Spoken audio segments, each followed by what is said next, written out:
अच्छा लगे लो, बुरा लगे तो फेंक दो। तो ऐसे ही हम कर रहे। प्रधानमंत्री अच्छा समझ के लाए थे, रख लिया, खराब निकल गया, लात मार के भगा देंगे।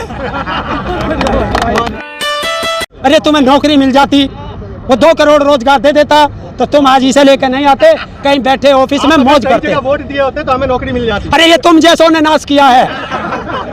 2 करोड़ जब हमने कहा बच्चों से कि बेटे, हमारे तो बड़े बुजुर्ग भी कह के गए थे कि इन कच्चेधारियों को गांव में मत घुस जाने देना वरना देश का नाश हो जाएगा। तुम बोले नहीं, तुम तो एक पुरानी लकीर पे चलते हो, अब के मोदी को लाएंगे। और हमने कहा था कि ये तो वो है जो अपनों का नहीं हुआ, तुम्हारा क्या होगा। पर तुमने मोदी मोदी करके घर घर में बांट दिया और सारे घरों का नाश कर दिया। तो ये आपके बच्चे समझदार है ना? समझदार नहीं है ना? आज भी योगी योगी कर रहे हो। आज समझदार है। आज तूने देखा नहीं है 125 किलोमीटर आज कोई बुजुर्ग ना आया दौड़ के।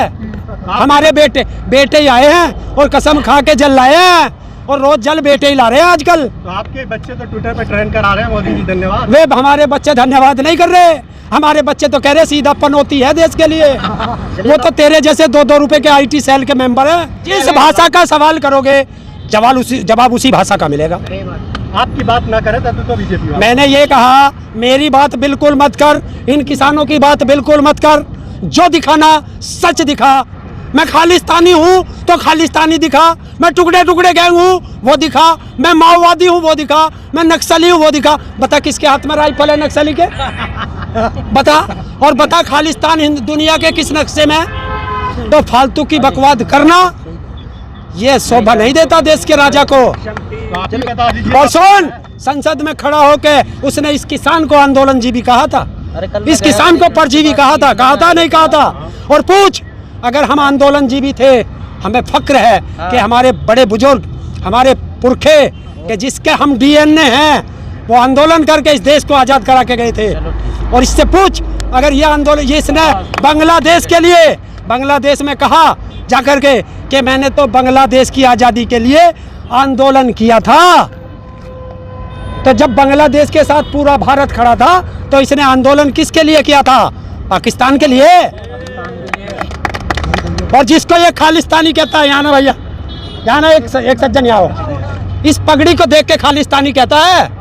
जब 1975 की इमरजेंसी लगी थी, कच्छ से भागा था, अहमदाबाद से, ये मोदी, और ये पगड़ी बांध के और दाढ़ी बढ़ा के 2 साल कच्छ के गुरुद्वारे में छुपा था, जब इसे खालिस्तानी नहीं दिखाई दिए थे ये। और सुन, अभी वो गुरु गोविंद जयंती थी या कौन सी जयंती थी, इसी पगड़ी को बांध के गुरुद्वारे में माथा टेकने गया था दिल्ली। अगर खालिस्तानी होते तो इसके पेट में तलवार दे देते खालिस्तानी। ये देशभक्त कौम है। और इस देश की आजादी में इतिहास उठा के देख लेना, सबसे ज्यादा बलिदान इस पगड़ी का है।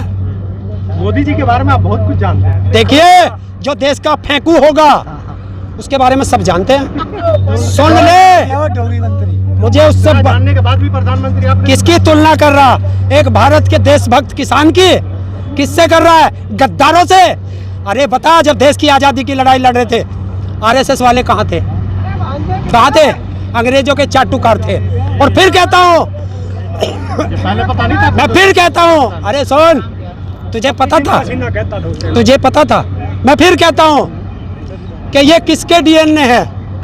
ये DNA है सावरकर के, जो जमानत ना मिलने पर रोया था, जमानत ना मिलने पर रोया था। और हम DNA है इसके पगड़ी के, भगत सिंह के, कि जब फांसी की सजा आई थी तो मुस्कुराया था। दिल्ली में एक 9 साल की बच्ची का रेप करके, हत्या करके उसको जला दिया। बोली उस पे बोली। लखीमपुर खीरी में एक महिला का चीरहरण हुआ, कोई सी सांसद महिला बोली हो, कोई सी विधायक बोली हो? बता हाथरस कांड में कोई सी बोली हो? अरे तुम उस पे तो बोलोगे नहीं जो अपराध हो रहा है। और देश के किसानों को, अन्नदाता को तुम अपशब्द कहोगे तो तुम्हें क्या कहा जाएगा? किसानों को कहने दे। हमारे पास एक टोकरी है, जो ये उपाधि दे रहे हैं उस टोकरी में रख रहे हैं। अभी 2022 में चुनाव में वोट मांगने आएंगे, वोट मांगना है, ये सारा किसान उस टोकरी को उनके सामने रख देगा, जवाब दे देंगे। फिर कैसे बक्कल उधड़ता है वो दिखाएंगे। सुन, ये किसान बहुत शांति प्रिय है, ये या तो छेड़ता नहीं है और अगर इसे कोई छेड़ दे तो उसे छोड़ता नहीं है, या तो चैलेंज देता नहीं और चैलेंज दिया है तो किसानों ने तुरंत स्वीकार किया है। कल सुबह के 10 जब बजेंगे, जब राकेश टिकैत जी लखनऊ में होंगे, छेड़ कर देख लेना। एक आंसू पर पूरे देश में सैलाब आ गया था उन्हीं राकेश टिकैत जी के। अगर उसकी एक बूंद खून की इस धरा पर पड़ गई तो देश के अंदर कितना लावा बहेगा संभाल नहीं पाओगे। ये धमकी है क्या? धमकी है क्या? चैलेंज है, धमकी भी है। हाँ, धमकी है, सरकार को खुली धमकी है। मुखमता क्या न करे, तार के देख ले। मुखमता क्या नहीं करेगा। और सुन, ये तो चोर पहले भी थे, चोर आज भी है। बक्कल सब तारने का हमारा, चुरा रहे।